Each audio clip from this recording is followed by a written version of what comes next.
mengumumkan pesawat The Merdeka Times TMT-001. TMT-001 telah bersedia untuk berlepas. Para penumpang dijemput beratur untuk menaiki pesawat melalui pintu 3. Yang selalu travel, mesti biasa dengar pengumuman macam tu di lapangan terbang kan? Itulah isu yang kita nak ulas hari ini. Lebih spesifik, pramugari.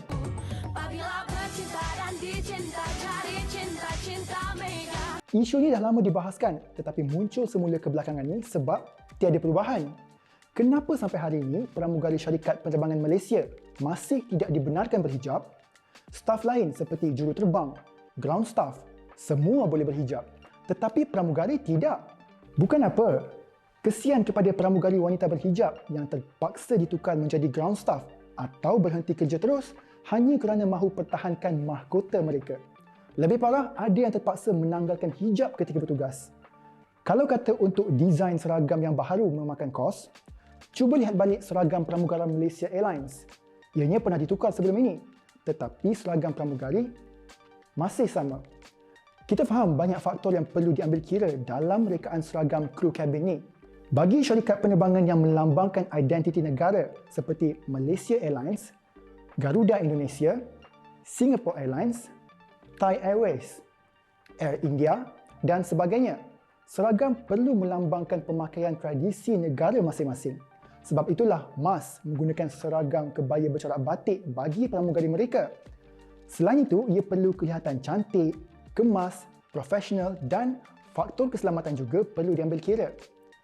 Saya pernah mendengar ada yang berkata pakaian pramugari tidak boleh terlalu labuh dan flowy untuk mengurangkan risiko kain tersangkut ketika kecemasan.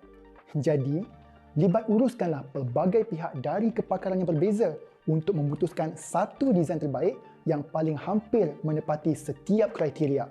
Saya yakin negara kita mempunyai ramai bakat dalam rekaan fashion, ramai agamawan dan juga mereka yang ahli dalam tata cara keselamatan kru kabin. Dengan penglibatan pihak-pihak ini, kita pasti boleh wujudkan satu pemakaian yang terbaik bagi pramugari berhijab. Kalau syarikat penerbangan British boleh buat, takkanlah kita sebagai negara majoriti Islam tak mampu. Okey, sekarang kita ke isu yang lebih merisaukan. Korang sedar tak yang kanak-kanak pun hisap vape? Malah, ada vape yang direka dengan bentuk yang comel-comel macam mainan untuk menarik minat kanak-kanak. Kalau dah macam tu, terang lagi bersuluh yang peniaga vape ini dah target kanak-kanak. Lebih merisaukan, ibu bapa mungkin takkan curiga sebab mereka ingat anak-anak bermain dengan mainan biasa. Mereka tak sedar yang mainan tu berasap rupanya. Ibu bapa, lebih baik periksa barang permainan anak-anak kalian. Kementerian Kesihatan pun digesa untuk segera bentangkan Akta GEG. Lagipun, apa relevannya nak bagi kanak-kanak hisap vape? Biarlah kanak-kanak hidup sebagai kanak-kanak. Jangan nak mendewasakan mereka sebelum masanya. Itu pun ada pihak yang minta penjualan vape masih dibenarkan di bawah GEG atas alasan vape berfungsi untuk mengatasi ketagihan merokok. Menurut pakar perubatan keluarga Dr. Suhazeli Abdullah, mengatasi ketagihan dengan beralih kepada ketagihan yang baru adalah formula yang salah. Bagaimana pula dengan orang yang hanya ketagih dengan vape? Nak beralih kepada apa pula untuk atasi ketagihan tu? Ramai pengisap vape yang sukar berhenti kerana vape itu mengandungi nikotin. Ya, mungkin mereka akan kata yang vape ini kurang bahaya daripada rokok. Tapi kena ingat, yang vape adalah benda baharu jika dibandingkan dengan rokok. Maka keburukan dan penyakit akibat vape tidak sebanyak keburukan dan akibat rokok. Kajian terhadap vape juga kurang mendalam dan tidak sebanyak kajian terhadap rokok. Tapi tidak bermaksud ianya tiada. Sejak beberapa tahun lalu pun sudah ada beberapa kes kesihatan yang berpunca daripada vape. Hanya disebabkan tidak sebanyak rokok. Jangan pandang sebelah mata saja.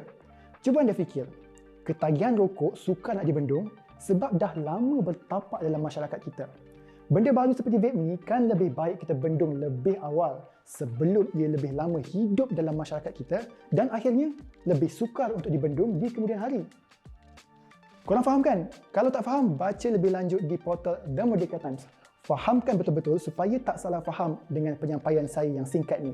Follow kami di semua media sosial, subscribe dan tekan loceng di bawah dan jangan segan-segan untuk kongsikan pendapat anda di ruangan komen. Ada Apa Minggu ini akan menemui anda lagi minggu hadapan. Saya Ruzani Ruslan. Assalamualaikum.